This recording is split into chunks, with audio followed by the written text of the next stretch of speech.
আসসালামু আলাইকুম। আমরা লাস্ট ক্লাস সেগমেন্টে ফর্ক সিস্টেম কলটা কিভাবে কাজ করে সেই জিনিসটা নিয়ে ডিসকাস করেছিলাম।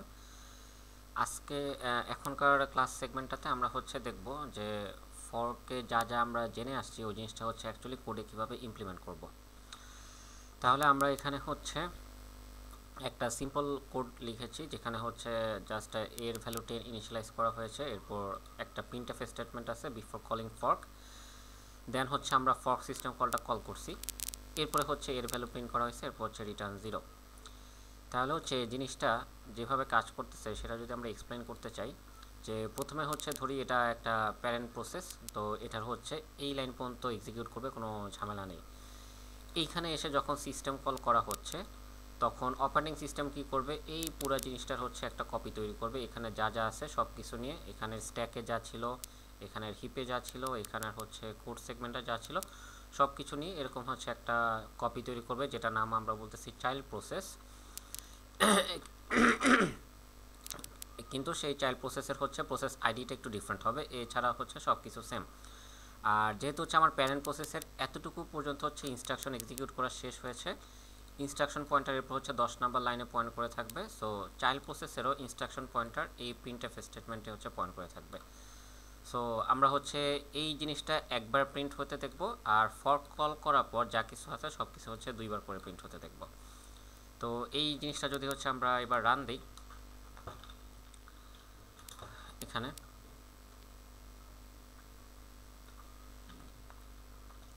ফার্স্ট আমরা কম্পাইল করতেছি প্রসেসটা p2.c, এটা কম্পাইল করার পরে এরপর যদি আমরা রান দিই, তাহলে এই যে এখানে দেখব যে বিফোর কলিং ফর্ক এই জিনিসটা একবারই প্রিন্ট হয়েছে, আর এরপর এর ভ্যালু যে 10 এটা দুই জায়গা থেকে প্রিন্ট হয়েছে, একটা প্যারেন্ট প্রসেস থেকে, একটা চাইল্ড প্রসেস থেকে। বাট কোনটা প্যারেন্ট প্রসেস কোনটা চাইল্ড প্রসেস এখানে কিছু বোঝা যাচ্ছে না, আর অপারেটিং সিস্টেম আগে প্যারেন্ট প্রসেসকে রান করার সুযোগ দিচ্ছে নাকি চাইল্ড প্রসেসকে সেটাও এখানে বোঝা যাচ্ছে না। সো আমরা যদি এখানে আরেকটা স্টেটমেন্ট দেই, যে আরেকটা ফর্ক সিস্টেম কল করি, তাহলে এখানে কয়টা প্রসেস তৈরি হবে এবার সেটা দেখার বিষয়।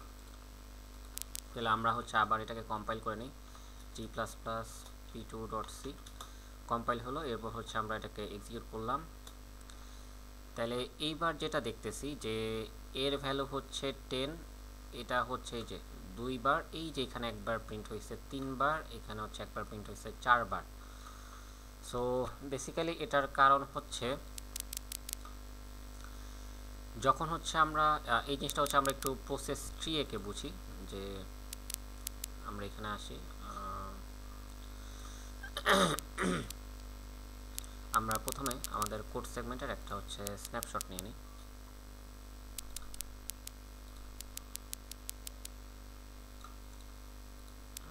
এটা আমরা হোয়াইট বোর্ডে নিয়ে আসি। হ্যাঁ, এখান থেকে এবার আমরা জিনিসটাকে বোঝার চেষ্টা করি যে ভিতরে কি কি হচ্ছে। তাহলে এখানে প্রথমে আমরা ধরে নিই যে প্রসেসটা বর্তমানে রান করতেছে সেটা আমাদের তো প্যারেন্ট প্রসেস, এবং সেটাকে আমরা প্রসেস এ বললাম। তো প্রসেস এ থেকে এই 9 নাম্বার লাইনে যখন প্রথমবার ফর্ক কল করা হচ্ছে, তখন এখান থেকে একটা নতুন প্রসেস বা একটা চাইল্ড প্রসেস ক্রিয়েট হবে, সেটাকে আমরা বি। তাহলে এ থেকে একবার ফর্ক কল করা হলো, কল করার পরে একটা নতুন প্রসেস ক্রিয়েট হলো বি। এখন এ প্রসেসেরও next instruction 10 number line, B প্রসেসেরও নেক্সট ইনস্ট্রাকশন 10 নাম্বার লাইন। তাহলে এ প্রসেস থেকে একবার ফর্ক কল হবে, আমরা এখানে মার্ক করি যে এ প্রসেস থেকে আরেকবার ফর্ক কল হবে। আমরা এটাকে আরেকটু নিচের দিকে লিখি বোঝার জন্য, যে এই পর্যন্ত এক ধাপ ইনস্ট্রাকশন শেষ। হ্যাঁ, এই পর্যন্ত এক ধাপ ইনস্ট্রাকশন শেষ। এরপরে এ প্রসেসে একবার ফর্ক সিস্টেম কলটা কল হচ্ছে, যেটা 10 নাম্বার লাইন। তাহলে এটার মাধ্যমে সি নামে আরেকটা প্রসেস তৈরি হলো, আর আমাদের যে বি যে প্রসেসটা ছিল ওইটা তো এই পুরো এ প্রসেসের কোড বেসটাকে কপি করছিল, এবং এরপরে আমার যে নেক্সট ইনস্ট্রাকশন 10 নাম্বার লাইন সেই দিকে পয়েন্ট করে আছে। তাহলে বি প্রসেস থেকেও ফর্ক ইনস্ট্রাকশনটা কল হবে, সরি ফর্ক সিস্টেম কলটা কল হবে, এবং কল হয়ে আরেকটা নতুন প্রসেস তৈরি হবে যেটাকে বলতেছি আমরা ডি। ঠিক আছে, তাহলে এই প্রসেস থেকে প্রথমে ফর্ক কল হয়েছিল, এই 9 নাম্বার লাইনের ফর্ক কল হয়ে আমার এখানে বি নামক প্রসেসটা তৈরি হয়েছে। এরপর হচ্ছে আমার বি প্রসেসের ভিতরে এই পুরো কোড বেসটা কপি হয়েছে এবং দুইজনেরই মানে এ এর কোড বেস এবং হচ্ছে বি এর কোড বেস দুইজনেরই হচ্ছে পরবর্তীতে 10 নাম্বার লাইনের ইনস্ট্রাকশনটা পয়েন্ট হয়েছিল। তাহলে আমার এ প্রসেস থেকেও হচ্ছে 10 নাম্বার ইনস্ট্রাকশনের ফর্কটা কল হবে, বি প্রসেস থেকেও হচ্ছে আমার 10 নাম্বার ইনস্ট্রাকশনের ফর্কটা কল হবে। তাহলে as a result a process থেকে আরেকটা চাইল্ড তৈরি হবে সি, আর বি প্রসেস থেকে একটা চাইল্ড তৈরি হবে ডি। তাহলে এখন আমার সিস্টেমে টোটাল হচ্ছে 4টা প্রসেস এক্সিস্ট করতেছে, এ বি সি ডি, এবং এই 4টা প্রসেসের জন্যই হচ্ছে পরবর্তী ইনস্ট্রাকশন হচ্ছে 11 নাম্বার লাইন, যেটা হলো প্রিন্টএফ। এখানে হচ্ছে আমার এর ভ্যালুটা প্রিন্ট করা লাগবে। এটা হচ্ছে বাকি 4টা প্রসেস থেকে এক্সিকিউট হবে। এর জন্য আমরা হচ্ছে এখানে টার্মিনালে 4বার হচ্ছে A=10 এই লেখাটা দেখতে পারতেছি।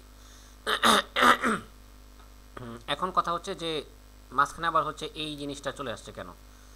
তো বেসিক্যালি এখানে যেটা হইতেছে যে আমার এইখানে টোটাল কয়টা প্রসেস আছে, যে এই যে আমার সিস্টেমে এ বি সি ডি 4টা প্রসেস আছে, প্লাস এই যে আমার টার্মিনালটা রান করতেছে এটা নিজেও কিন্তু একটা প্রসেস। তো প্রথমে হচ্ছে একটা প্রসেস রান করার সুযোগ পাইছে, এর ভ্যালু 10 প্রিন্ট হয়েছে। দ্বিতীয়বার একটা প্রসেস রান করার সুযোগ পাইছে, এর ভ্যালু 10 প্রিন্ট হয়েছে। তৃতীয়বার আমাদের এইসব কোনো প্রসেস রান না হয়ে এই টার্মিনালটা রান করার সুযোগ পাইছে, এর জন্য হচ্ছে এই লেখাটা প্রিন্ট হয়েছে। তারপরে হচ্ছে আবার আমাদের এগুলার কোনো একটা প্রসেস রান করার সুযোগ পাইছে, তখন হচ্ছে আবার A=10 প্রিন্ট হয়েছে, এবং লাস্টে হচ্ছে ফাইনালি A=10 প্রিন্ট হয়ে এই 4টা প্রসেস কমপ্লিট হয়েছে। তো জিনিসটা হচ্ছে আসলে এইভাবে কাজ করলো। তাহলে এখানে হচ্ছে একটা লক্ষণীয় বিষয়, আমরা কোনো কন্ডিশন দেওয়া ছাড়া যদি নর্মালি জাস্ট হচ্ছে ফর কল করে যাই, তাহলে হচ্ছে প্রথমে 1টা থেকে 2টা প্রসেস হইলো, 2টা থেকে 4টা প্রসেস হইলো। যদি এখানে আরেকবার কল করি তাহলে 4টা থেকে 8টা প্রসেস, 8টা থেকে 16টা, এরপর এভাবে হচ্ছে 2-এর পাওয়ার হারে বাড়তে থাকবে। সো আমরা যদি হচ্ছে without any condition just serially আমরা n সংখ্যক বার যদি ফর কল করি, n টাইমস যদি ফর কল করি, তাহলে ফাইনালি আমার সিস্টেমে হচ্ছে 2n টা প্রসেস থাকবে। তাহলে আমরা এখানে হিসাব মিলাই, যদি হচ্ছে একবার ফর কল করি তাহলে হচ্ছে আমার কাছে 2টা প্রসেস হয়। যদি হচ্ছে আমরা 2বার ফর কল করি তাহলে আমার কাছে হচ্ছে 4টা প্রসেস হয়। আমরা যদি হচ্ছে 3বার ফর কল করি তাহলে আমাদের কাছে তখন 8টা প্রসেস থাকবে।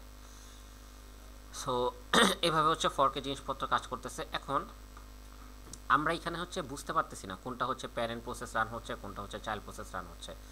তো এই জিনিসটা যদি হচ্ছে আমরা বুঝতে চাই তাহলে হচ্ছে নেক্সট হচ্ছে আমরা যে কোডটা দেখব, যে এইখানে ফর্কের হচ্ছে রিটার্ন ভ্যালু আছে। হ্যাঁ, সো বেসিক্যালি হচ্ছে আমরা কোডটা ফার্স্ট এইভাবে লিখতে পারি যে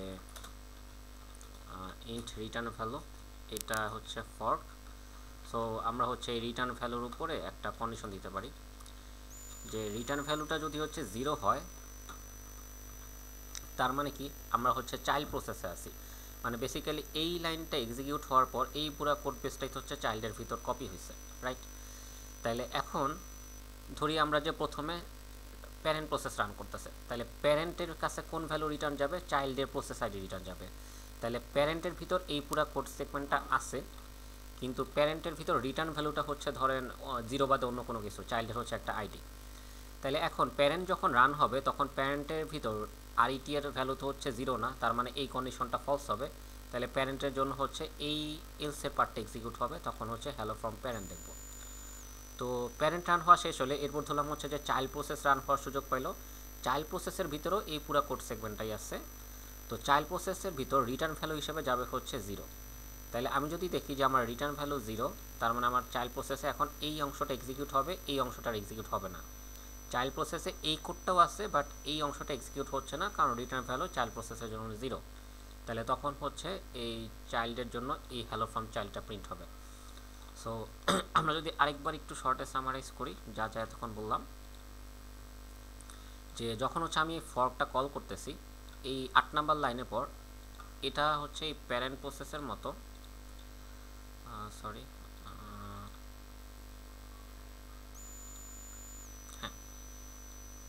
এই 8 নাম্বার লাইন এক্সিকিউট হওয়ার পরে এই পুরো কোড বেসটা হচ্ছে কপি হয়, এরকম আমার সিস্টেমে একটা চাইল্ড প্রসেসও ক্রিয়েট হয়।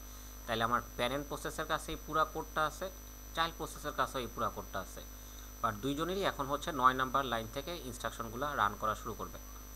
আচ্ছা, ধরলাম আগে হচ্ছে প্যারেন্ট প্রসেস রান করার সুযোগ পাইলো, বাট প্যারেন্ট প্রসেসের কাছে রিটার্ন ভ্যালু গেছে হচ্ছে চাইল্ডের আইডি।